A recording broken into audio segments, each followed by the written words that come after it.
नमस्कार, राष्ट्रपोष से मैं पवन केसवानी। मोदी और शाह के युग में किसे लोकसभा की टिकट मिलेगी, इसे लेकर बेहद असमंजस वाले हालात हैं। खासकर छत्तीसगढ़, जहां बेहद विषम हालातों में 2019 में 11 में से 9 सीटें भारतीय जनता पार्टी ने जीती थी। वो भी तब जब चंद महीना पहले ही 2018 का चुनाव भारतीय जनता पार्टी बुरी तरह हार चुकी थी।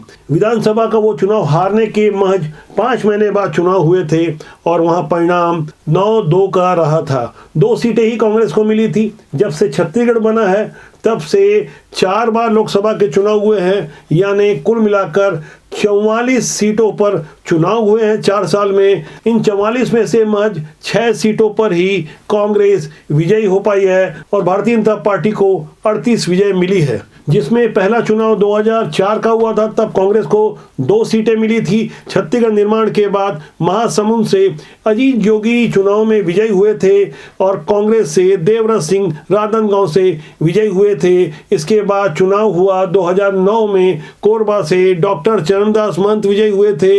इसके बाद 2014 में मोदी लहर में भी भारतीय जनता पार्टी की सिटिंग सांसद सरोज पांडे चुनाव हार गई थी, तब ताम्रध्वज साहू वहां से विजयी हुए थे।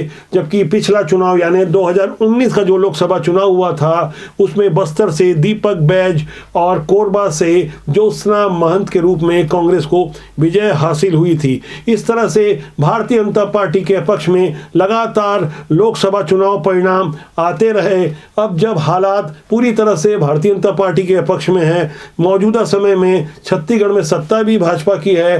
केंद्र की मोदी सरकार जिस तरह से काम कर रही है और जिस तरह से हालात राममय हैं, वहां भारतीय जनता पार्टी के पक्ष में बेहद अनुकूलित हालात हैं। यही कारण है कि इस बार एक मजबूत टास्क दिया गया है। 11 में से 11, अगर 11 में से 11 सीटें भारतीय जनता पार्टी छत्तीसगढ़ से जीत जाए तो इसमें आश्चर्य नहीं होगा। यही कारण है कि लोकसभा की उम्मीदवारी के लिए एक परचून दुकान वाले से लेकर विदेशों में बैठे लोग भी लोकसभा चुनाव के लिए भाजपा की टिकट पाना चाहते हैं। बिलासपुर से करीब 60 के आसपास लोगों ने दावेदारी की है। दरअसल ऐसे हालात इसलिए हैं क्योंकि मोदी और शाह के युग में कुछ भी संभव है। छत्तीसगढ़ में लोकसभा की टिकट चाहने वाले इसलिए भी ज़्यादा बढ़ गए हैं क्योंकि मान के चला जा रहा है जिसे टिकट मिलेगी वो जीतेगा जरूर। टिकट किसे मिलेगी, एक ये बड़ा प्रश्न है। इस पर हम आगे सिलसिलेवार ढंग से चर्चा करेंगे। सभी 11 की 11 लोकसभा सीटों में कैसे हालात हैं, टक्कर कैसे होने वाली है, पुराना इतिहास क्या रहा है, इस बारे में चर्चा जरूर होगी। लेकिन जब बात छत्तीसगढ़ की हो रही है तब जमीनी हालात को भी समझना होगा कि किस तरह से भारतीय जनता पार्टी एक एक कर अपने सारे एजेंडे धरातल पर उतारने जा रही है। विधानसभा सत्र के दौरान पत्रकारों से चर्चा करते हुए कैबिनेट मंत्री बृजमोहन अग्रवाल ने जानकारी दी कि हम धर्मांतरण के विरुद्ध कड़ा कानून लाने जा रहे हैं। दरअसल धर्मांतरण या मतांतरण एक बड़ा मुद्दा था चुनाव में भारतीय जनता पार्टी के लिए।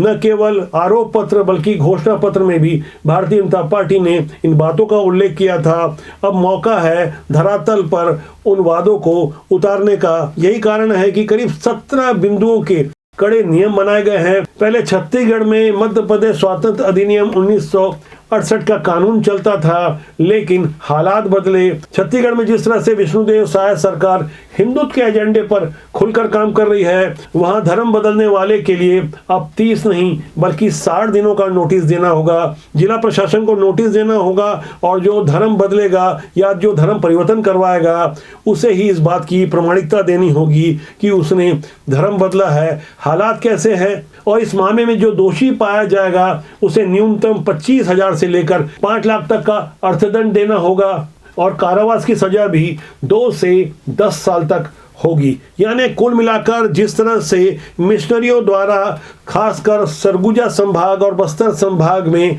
अपना एजेंडा चलाया गया, हजारों की संख्या में भोले भाले वनांचल निवासियों का शोषण किया गया, उन्हें अपने धर्म से अलग किया गया, यहाँ वर्ग संघर्ष के हालात निर्मित हुए।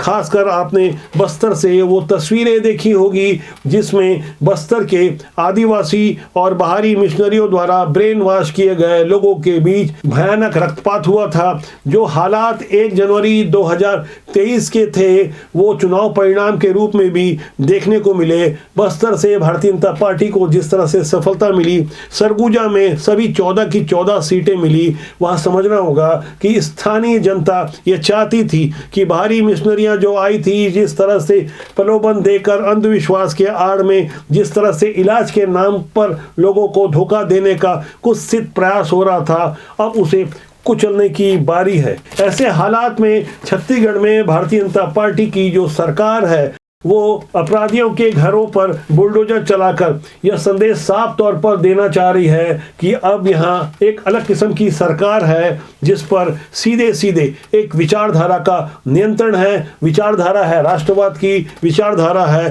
हिंदुत्व की, यानी पूर्ववर्ती रमन सिंह सरकार से एकदम अलग जिस तरह की कार्यशैली 2-2.5 महीने में देखने को मिल रही है, उससे संदेश साफ है। ऐसे हालात में जब आने वाले समय में छत्तीसगढ़ में लोकसभा के चुनाव होंगे तब जमीनी हकीकत क्या होगी, उसे समझने के पहले हमें पुराना इतिहास समझना होगा। सभी 11 लोकसभा सीटों का इतिहास क्या रहा है। सन 2000 को जब से छत्तीसगढ़ बना तब से अब तक 24 सालों में क्या कुछ हुआ लोकसभा चुनाव के दौरान, इस पर भी हमें गौर करना होगा। बात रायपुर लोकसभा की, यह 1952 से लेकर 1984 तक कांग्रेस का गढ़ रहा है। 1977 में भारतीय लोक दल के पुरुषोत्तम कौशिक जीते थे। 1989 में भाजपा के रमेश बैस पहली बार सांसद बने, लेकिन 1991 में बेहद कम वोटों से वीसी शुक्ला से वो चुनाव हार गए, लेकिन 1996 के बाद लगातार वो जीतते रहे।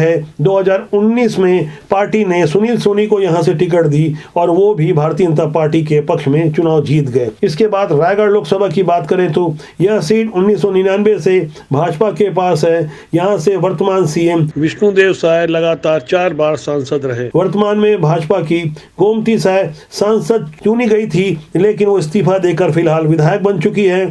छत्तीसगढ़ के पहले मुख्यमंत्री अजीत जोगी 1998 में यहां से चुनाव जीते थे, लेकिन तब छत्तीसगढ़ नहीं बना था। तीसरी सीट है बिलासपुर लोकसभा। यहां 28 साल से लगातार भाजपा का कब्जा रहा है। 1996 से 2004 तक पुन्नूलाल मोहले यहां से सांसद रहे।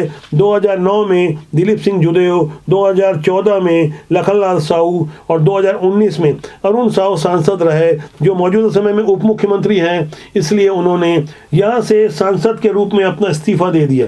इसी तरह बस्तर लोकसभा क्षेत्र की बात करें तो 1996 में कांग्रेस नेता महेंद्र कर्मा निर्दलीय यहां से चुनाव जीते थे। 1998 में भाजपा के बलिराम कश्यप 4 बार के सांसद रहे। 2011 में बलिराम कश्यप जी के निधन के बाद उनके बेटे दिनेश कश्यप चुनाव जीते थे, लेकिन 2019 में दीपक बैज कांग्रेस से विजयी हुए। इसी तरह राजनांदगांव लोकसभा से 1998 में दुर्ग के मोतीलाल वोरा जीते थे। 1992 में मुंबई से आकर चुनाव लड़ने वाले कारोबारी राम साहेब पांडे सांसद चुने गए थे। लेकिन पिछले 3 बार के चुनाव की बात करें तो पहले मधुसूदन यादव भाजपा से जीते, उसके बाद अभिषेक सिंह जीते, उसके बाद 2019 में संतोष पांडे यहां से चुनाव जीते। कांग्रेस की ओर से 2004 में एक बार देवव्रत सिंह यहां से सांसद रहे। इसी तरह दुर्ग लोकसभा सीट की अगर बात करें तो छत्तीसगढ़ बनने के बाद 2004 में जो पहला लोकसभा चुनाव हुआ वो चुनाव ताराचंद साहू जीते थे, लेकिन 2009 में उन्होंने भाजपा से बगावत की और निर्दलीय चुनाव लड़े, लेकिन मामूली अंतर से वो चुनाव में असफल हुए। त्रिकोणीय मुकाबले में बेहद कम वोटों से सरोज पांडे विजयी रही, लेकिन 2014 में आश्चर्यजनक तरीके से तामध्वज साहू कांग्रेस की ओर से विजयी रहे। पिछला चुनाव विजय बघेल ने दुर्ग से जीता था, रिकॉर्ड वोटों से जीते थे, वो करीब 3,92,000 वोटों से जीते थे। इस तरह से भारतीय जनता पार्टी ने दुर्ग में कुल 3 बार विजय प्राप्त की और कांग्रेस को 1 बार विजय मिली। इसी तरह महासमुंद लोकसभा में भी 3-1 के हालात हैं। पहला चुनाव 2004 का जो हुआ था उसमें अजीत जोगी कांग्रेस की ओर से विजयी रहे थे, तब उन्होंने विद्याचरण शुक्ला को चुनाव हराया था। इसके बाद 2009 और 2014 का चुनाव चंदूलाल साहू जीते थे। 2019 में उन्हें टिकट नहीं मिली। उसके बाद भारतीय जनता पार्टी के चन्नीलाल साहू यहां से चुनाव जीते। सरगुजा लोकसभा सीट का मामला कुछ अलग है। 1962 में यह लोकसभा सीट एसटी आरक्षित घोषित हुई। 1999 में यानी छत्तीसगढ़ बनने के एक साल पहले हुए चुनाव में खेल सिंह साय कांग्रेस से यहाँ विजयी हुए, लेकिन छत्तीसगढ़ बनने के बाद अब तक यह सीट भारतीय जनता पार्टी के पास है। लगातार भारतीय जनता पार्टी छत्तीसगढ़ बनने के बाद सरगुजा से चुनाव जीतते आ रही है। अब बात कांकेर लोकसभा सीट की। यहाँ अब तक 13 चुनाव हुए हैं, जिसमें 5 बार अरविंद नेताम, 4 बार सोहन पोटाई भारतीय जनता पार्टी से विजयी हुए। 64 प्रत्याशियों में से कई ऐसे भी हैं जो बार बार चुनाव लड़ते रहे लेकिन कभी सफल नहीं हो पाए। भाजपा के विक्रम उसेंडी के बाद मौजूदा समय में मोहन मंडावी यहाँ से सांसद हैं। अब बात कोरबा लोकसभा सीट की। 2008 में परिसीमन के बाद यह लोकसभा सीट अस्तित्व में आई। उसके बाद 2 लोकसभा चुनाव में कांग्रेस और भाजपा को एक एक बार मौका मिला। फिलहाल यह सीट कांग्रेस के पास है, जहां से ज्योत्सना महंत सांसद हैं। 11वीं लोकसभा सीट जांजगीर चांपा का मामला कुछ अलग है। 1989 में पहली बार भाजपा यहां से जीती थी। इससे पहले यहां भारतीय जनता पार्टी 5 बार दूसरे स्थान पर रही। भाजपा के दिलीप सिंह जुदेव पहली बार 1989 में यहां से उन्होंने पार्टी का खाता खोला था। उसके बाद से लगातार जांजगीर चांपा से भारतीय जनता पार्टी के पक्ष में माहौल रहा। मौजूदा समय में जिस तरह से टिकट वितरण विधानसभा का हुआ है, उसका अंदाजा लगाकर कुछ जमीनी कार्यकर्ता लोकसभा के लिए आवेदन दे रहे हैं। इस बारे में रायपुर के मेरे एक मित्र ने बेहद रोचक और हैरान करने वाली जानकारी दी। उन्होंने बताया कि मॉल में सेल्स गर्ल का काम करने वाली एक महिला की उन्होंने मदद की किसी मामले में। उस महिला ने उन्हें फोन कर निवेदन किया कि भैया आपने मेरी मदद की, एक मदद और कर दीजिए, मैंने भी रायपुर से लोकसभा सीट के लिए आवेदन दिया है, मुझे टिकट दिलवा दीजिए। वो व्यक्ति हैरान था, भारतीय जनता पार्टी से जुड़ा है, कद्दावर नेता है, लेकिन उसने हैरानी के साथ एक बात और कही। उसने कहा कि मोदी और शाह के युग में कुछ भी संभव है। जिस तरह से विधानसभा चुनाव में 90 टिकटों का वितरण हुआ, जिस तरह से मंत्रिमंडल में सिर्फ 4 ही पुराने चेहरों को मौका दिया गया, 12 में से 8 नए चेहरे हैं। ऐसे हालात में यहाँ कुछ भी संभव है। उस सेल्स गर्ल को भी टिकट मिल सकती है और किसी ऐसे व्यक्ति को भी टिकट मिल सकती है जिसके बारे में किसी ने कोई कल्पना नहीं की। और यदि टिकट नहीं भी मिले तो यह नाम कम से कम अमित शाह जी के नजरों में तो आ ही जाएगा, क्योंकि सारे के सारे नाम दिल्ली भेजे जा रहे हैं। यही कारण है कि थोक के भाव में आवेदन आ रहे हैं, बाकायदा बायोडाटा तैयार किए जा रहे हैं। लेकिन भारतीय जनता पार्टी का जमीनी कार्यकर्ता अच्छी तरह से जानता है कि इसके लिए जो सर्वे हो रहे हैं, जीतने की प्रबल संभावनाओं के साथ जिस तरह से जातिगत कार्ड खेले जा रहे हैं, जिस तरह से दूरगामी सोच को मजबूत किया जा रहा है, 400 वाला आंकड़ा छूने की तैयारी हो रही है, जिस तरह से प्रधानमंत्री नरेंद्र मोदी ने 370 का टारगेट फिक्स किया है, उसे ध्यान में रखते हुए एक एक सीट के लिए फूक फूक कर कदम रखा जा रहा है। दरअसल जिस तरह से देश भर में जिस तरह से भारतीय जनता पार्टी के पक्ष में माहौल है, उस माहौल का असर राहुल गांधी की भारत जोड़ो यात्रा के माध्यम से भी देखा जा सकता है। राहुल गांधी भी अचानक मंच से राम राम करने लग गए। वो कैसे हालात थे, वो कौन सी तस्वीर है जो सोशल मीडिया में वायरल हो रही है, इसे आप गौर से देखें। इस वीडियो के बाद एक और रोचक वीडियो मैं आप तक प्रस्तुत करूंगा। तो क्या कर रहे हो आप लोग? मुझे समझ नहीं आ रहा। आप सो गए हो और 24 घंटा जय श्री राम जय श्री राम जय श्री राम। इनको बस या थाली बजानी है या मोबाइल फोन दिखाना है, घंटा बजाना है, ताली बजानी है और भूखा मरना है। भारत जोड़ो यात्रा के दौरान ऐसी ही कई और अजीबोगरीब तस्वीरें सामने आ रही है। दरअसल राहुल गांधी अपनी ही पार्टी के राष्ट्रीय अध्यक्ष 80 साल के मल्लिकार्जुन खड़गे के साथ मंच पर मौजूद थे, लेकिन जैसा कि सर्वविदित हो चुका है, मल्लिकार्जुन खड़गे रिमोट से संचालित हो रहे हैं। केसी वेणुगोपाल की ही चल रही है। राहुल गांधी के बाद यही सबसे पावरफुल नेता हैं। यही कारण है कि मंच में राहुल गांधी और केसी वेणुगोपाल के जिंदाबाद के नारे लगते हैं। ऐसे हालात को समझने के लिए चंद सेकंड का एक और वीडियो देखिए, जहां राहुल गांधी अचानक मंच पर बैठ गए, फिर खड़े हो गए। और इस वीडियो के आखिरी वाला क्षण तो आप ध्यान से देखिएगा, जहां पुराने वामपंथी कन्हैया कुमार की इंटरनेशनल बेइज्जती भी हो गई। अरे राहुल गांधी जिंदाबाद, केसी वेणुगोपाल जिंदाबाद, बिहार कांग्रेस जिंदाबाद।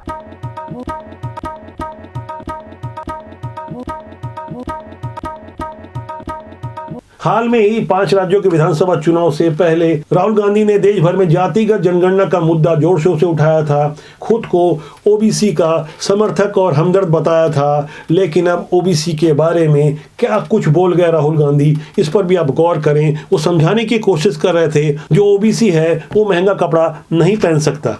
प्रधानमंत्री करोड़ों रुपए का सूट पहनते हैं, आप देख लीजिए, आपको एक ऐसा दिन नहीं मिलेगा पिछले 10 सालों में अगर नरेंद्र मोदी ने एक कपड़ा 2 बार पहन लिया हो, मुझे दिखा दो। नरेंद्र मोदी अपने आप को ओबीसी कहते हैं, 10 साल में उन्होंने एक कपड़ा 2 बार नहीं पहना। प्रधानमंत्री ने लाखों का सूट पहना या ना पहना, या एक सूट को बार बार पहनते हैं या नहीं पहनते हैं, ये शोध का विषय हो सकता है। लेकिन सोशल मीडिया के दौर में ऐसी तस्वीरें हमेशा के लिए रिकॉर्ड में कैद हो जाती है। राजनीति को समझने के लिए आप लगातार राष्ट्रबोध को देखें। अच्छी राजनीति देश और समाज के लिए बेहतर होती है।